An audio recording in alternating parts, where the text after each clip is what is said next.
The dust is settled on an Old Firm encounter this weekend as we look forward to Dundee. But before we put the Old Firm completely in the rearview mirror, let's talk about it and let's discuss a tale of two halves in extreme championship wrestling almost. ECW was going on in that Sunday match because I tell you what, I've never seen Rangers this season as bad as that in the first half. And considering we've witnessed Aris Limassol, we've witnessed other games just as bad as that, but that Sparta Prague as well in the first half away was just as bad. But for me, that was horrendous, right? And I posted this at half time. Now, yeah, out of context, you might be like, oh, we drew three each. This is a very extreme comment, but I said I'm disgusted and ashamed from this group of players. I'm done with them, and I was going ape shit, by the way, on Twitter. I was going through Fabio Silva. I was going through a lot of other players. Like, there was no press, there was no effort. It was as if the players didn't care.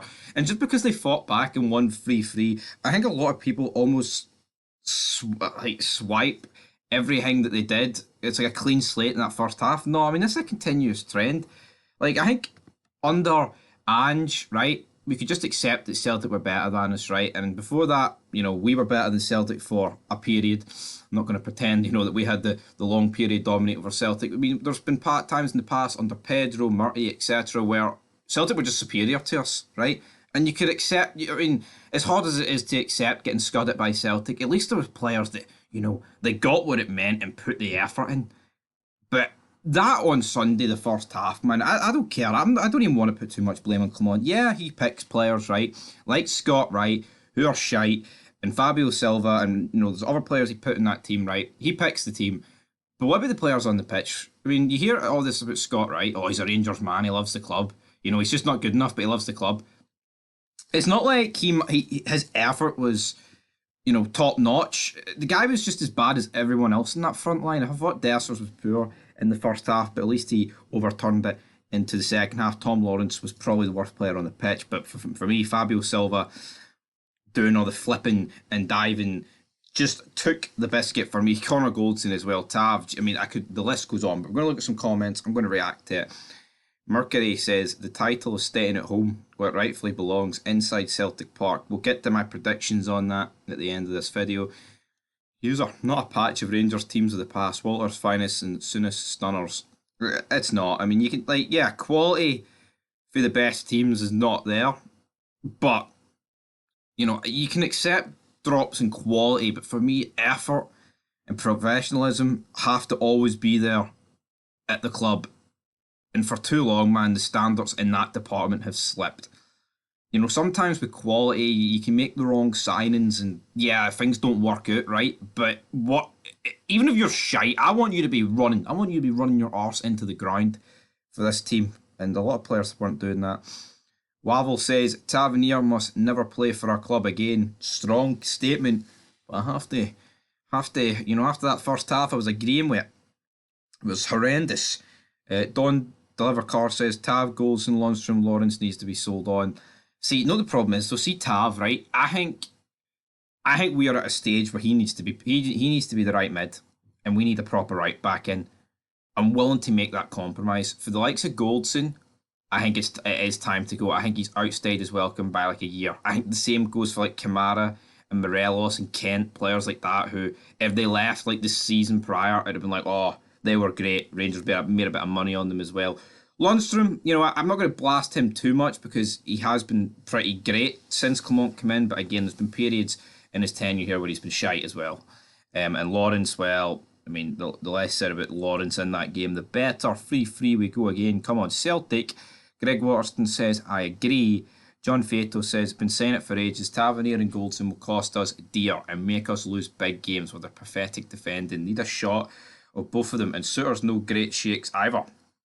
Gaping wounds in this team, just like Suter's forehead. Aha! And Clement's trying to cover them with an elastoplasty. Well, I mean, yeah, that is it. James Duran saying Silva is a blatant cheat and should have been sent off. Beaten, saved, Sevgo. Here, I thought Fabio Silva would dove our game, right? I'm not going to deny that, but what you can't deny is that there is contact. Is he flinging himself down for the penalty? Absolutely. Is it still pathetic? Yes. Like, it is. Even though the letter of the law is a penalty, I still think it is pathetic for Fabio Silva. I'm not going to change my mind on that. I was going ape shit, man. Seeing he went down and beat and booked them, I was going ballistic. He should have been subbed off. We've seen so many players this season get subbed off early, especially under Clement. Beale didn't really do it. I remember Cantwell against Aris Limassol at home. He got hooked off. I thought Silva should have been hooked off after about 10 minutes, man. But then the problem is, so right, as bad as Silva was and should have been hooked off, I mean, where do you draw the line? Because the entire team could have got hooked off, apart from Butland in that first half. So, it's scary. But yeah, I want to go back to this comment, the first one. The title is staying at home what rightfully belongs inside Celtic Park. And I seen someone say on Twitter they were a Rangers fan and they pretty much gave up on the league, right? I'm not going to give up on the league, right? A lot of fans were like, oh, where's your fight? And yeah, I get it. Fans have got to show same amount of fight as Celtic fans. You can't just, as Rangers players, you can't just give in, right? But I think you would have to be delusional to think that Rangers are going to go to Celtic Park and, I'm not saying they can't win. Of course we can win. Of course we can get a draw. But have you any faith that this team can? Yeah, we clawed it back to a 3-each draw here, but let's be real, folks. See, after that first half and during that first, we could have been 5-0 down at home, right? And a decision. I mean, it was a penalty, I guess, on Silva. I mean, it's soft, but you can see why they've gave it. And if that doesn't happen, man, you don't know what happens. I'm not sitting here with confidence saying, oh well. I mean, at least we don't need to win at Parkhead.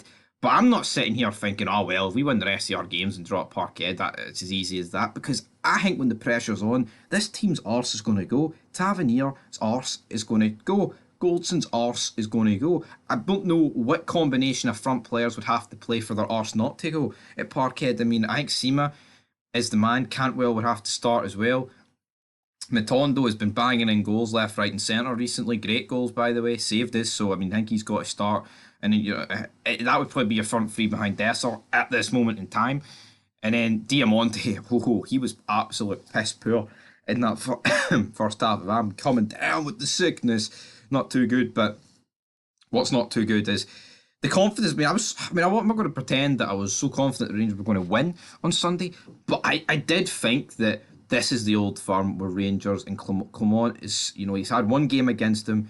He's had a few extra months now with the squad. Even if it is a bit depleted, I'm not going to use that as an excuse.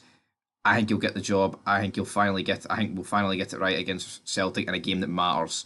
And we didn't, and it is disappointing. That is going to be the monkey, so to speak, on Clement's back. Will he be able to beat Celtic? And here, yeah, we can win the league without beating Celtic. It's not really that important this season, but I know when this Old Firm's going to be, right? It could be the second last game. It could be the second game into the split. How can anyone actually sit there and say that they're confident of us getting a result at Parkhead? And that's not even me trying to put it that the Celtic team is phenomenal, by the way. I just think when push comes to shove, this team's arse collapses, man. It does.